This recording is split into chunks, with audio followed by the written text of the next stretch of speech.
anchor word is a word you return to when life feels noisy or off-centered. Now, I know the Word of God tells us that when we're going through things, we ought to give God praise and in everything, give God thanks and praise. But I said, God, why would you have me have an anchor word?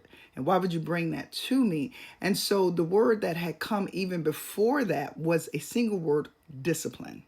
Discipline.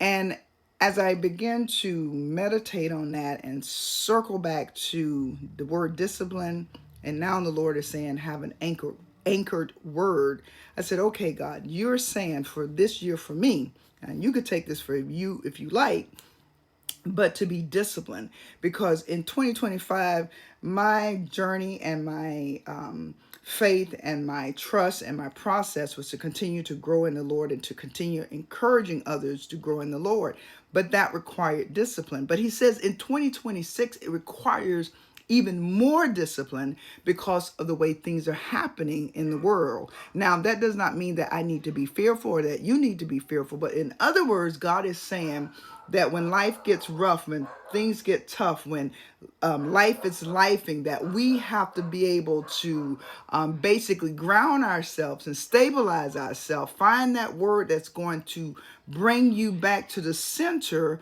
of your trust and your hope in God. So when lifing is lifing and you need to quiet the noisiness, you need to find yourself recentered, you've got to find that anchored word that brings you back. And this, my friend, requires discipline. And so I said, God, my anchored word for this season of my life is to be anchored with discipline.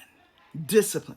Discipline. Stand the course, to not lose focus, to not get distracted. It says an anchor word centers you when distractions pull you in different directions.